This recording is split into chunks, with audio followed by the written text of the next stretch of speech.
જય શ્રી કૃષ્ણ, જય માતાજી. કેમ છો બધા? મજામાં? તો સ્વાગત છે તમારા બધાનો આજના એક નવા વિડીયોમાં. અને અત્યારે જો પરિવારમાં 9 થઈ ગયા છે. આજ તો હજી પાણી નથી આવ્યું, તો કપડાં ધોવાના બાકી છે.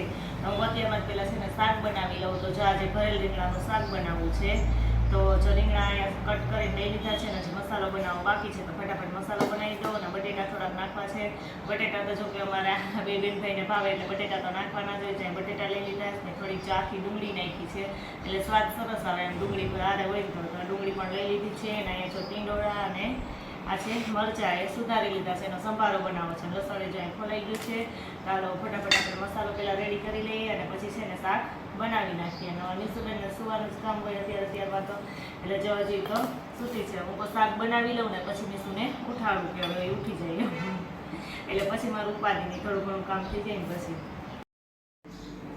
તો ચાય મસાલો બનાવવા માટે મેં લોટ શેકી લીધો છે, ચવાણાનો ભૂકો લીધો છે, સિંગનો ભૂકો લીધો છે અને બધા સૂકા મસાલા અને લસણ ને મરચાંની અને આદુની પેસ્ટ લીધી છે. તો આ બધું જ ફટાફટ આપણે મિક્સ કરી દઈએ અને પછી બનાવી નાખીએ મસાલો.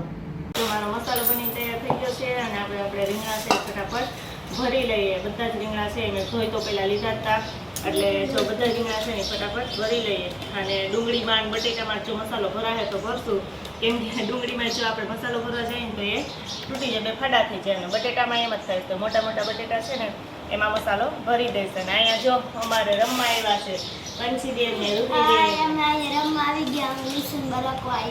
હા, અને મિસુબેન નાવા ગયા છે કા. તો હવે છે ને હા બે રમી લઈએ ને તમે રમો ને મિસુ છે ને નાઈ આવે ને પછી મિસુબેન બહુ આળસ કરી દઈશ નાવાની કા. અને હવે પંચીબેન જો ગલો લઈને એનાથી રમી છો પંચી આનાથી શું છે ગલો. જો ગલો લઈને મીસુનો ગલો છે ને તો એ ગલો લઈને રમવા માંડ્યા પંચીબેન કા. તમે લઈએ ને તો મીસુબેનની તૈયાર થઈ જાય. તો બધું કામ કરીને થઈ ગયું અને હવે જો શાક તો બની ગયું છે. કંઈ કેરીનો રસ કાઢવો બાકી છે. રસ તો હમણાં રોજ હોય જ એટલે જો અહીંયા રસ કાઢવા વધી જઈશું. અને આ બધી કેરી જો આટલો રસ કાઢવો છે બધાને જરા જીરું કરી લીધી. અને પછી જો આવી રીતે અમે તો આમ જ રસ કાઢીએ છીએ. ઘણા એમ કરતા પહેલાં છાલ ઉતારીએ અને પછી ઘરે તો અમે તો આપણે જીરું કરીએ અને પછી રસ કાઢીએ. એટલે જો આટલો લઈ લીધો છે. અને કેરી જો અત્યારે બધી એકારે પાકી ગઈ છે ને એ બધી જો એમ સરસ એકારે પાકી ગઈ છે. એટલે ખાવાની શું કરે સ્પીડ રાખવી પડશે નકર બગડી બહુ જાય છે. ગરમી બહુ છે ને એટલે બગડે છે તો બહુ. એટલે રોજ જો એટલો રસ કાઢી નાખીએ એટલે બધે તો સાંજે અમારે તો બધાને રસ ભાવે એટલે સાંજે ખાવા થાય એમ. તો હાલો ફટાફટ છે ને બધા રસ કાઢી નાખીએ. બહાર થઈ ગયા છે ને અમે બેસી ગઈએ છીએ જમવા. રીંગણાનું શાક બનાવ્યું છે. હમણાં તો કેટલા દિવસ છે નહોતું બનાવ્યું. તો જો મસ્તનું શાક છે ને બનીને તૈયાર થઈ ગયું છે આપણું. કે જો આ ભરેલ બટેટા રીંગણા અને ડુંગળી તો નાની હતી એટલે આમાં બહુ કંઈ દેખાતી નથી. બહુ મસ્ત જો જતાં જ મોઢામાં પાણી આવી જાય એવું સરસ મજાનું શાક બન્યું છે. ડુંગળી લઈ લીધી છે અને સંભારો છે અને રસ તો હમણાં આપણે કાયમ હોય જ. અને બાકી તો રોટલી જે રોજનું હોય હવે છાશ. તો હાલો હવે જમી લઈએ. તમને કોઈની મન થઈ જતું હોય તો આવી જાઓ જમવા. તો જો અત્યારે બપોર પછીના 5:30 થઈ ગયા છે અને અમે જો રસોઈના કામે વળગી ગયા છીએ. કામ હું ને મિસુબેન બે.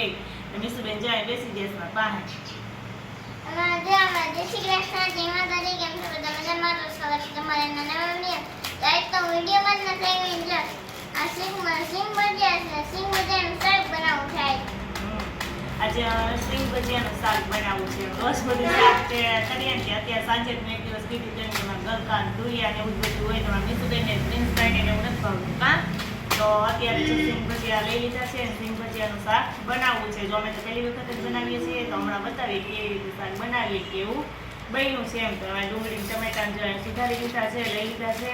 અને હાલો ફટાફટ આપણે શાક વઘારી નાખીએ. કે મિસુબેન વઘારી નાખશે?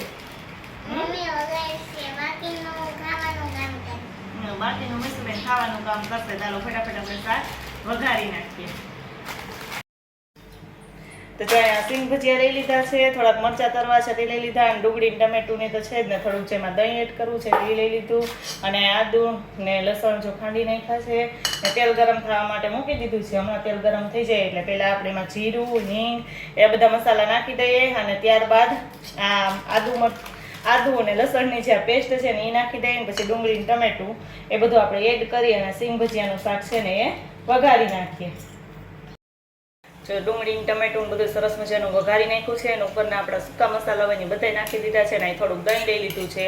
તો જો દહીં પણ આપણે એમાં એડ કરી દઈએ અને દહીં નાખીને થોડીક વાર એને ચડવા દઈએ અને પછી છે ને આપણે એમાં સિંગ ભજીયા નાખી દઈએ. તો દહીં જો આપણે એમાં નાખી દીધું છે અને દહીં જો સરસ મજાનું મિક્સ થઈ ગયું છે અને આપણે થોડુંક પાણી નાખ્યું છે કેમ કે આપણે સિંગ ભજીયા નાખીએ તો આપણો જે નકર તો એમાં રસો ન રહે અને એમાં સિંગ ભજીયામાં તો લોટ હોય એટલે આપણો રસો છે એમ એકદમ ઓલો થઈ જ આપણે જો હવે આમાં સરસ મજાનું થઈ ગયું છે ને તો સિંગ ભજીયામાં નાખી દઈએ. સરસ મજાનું બની ગયું છે અને ઉપરથી મેં ધાણા નાખી દીધા છે અને બહુ મસ્ત જો શાક બન્યું છે સિંગ ભજીયાનું. હવે અમે આલો ફટાફટ છે ને શાક ખાઈ લઈએ. જમવાનો અમારો ટાઈમ થઈ ગયો છે. શાક મેં બનાવી તો લીધું હતું તો થોડુંક અડધી કલાક પહેલાં પણ અત્યારે પાછું ગરમ કર્યું કે ઠરી ગયું હોય એમ. હાલો જમવા ટાઈમે ગરમ કરી નાખીએ બેસી જઈએ જમવા. તો જો મસ્ત અમારું શાક છે એ બનીને તૈયાર થઈ ગયું છે.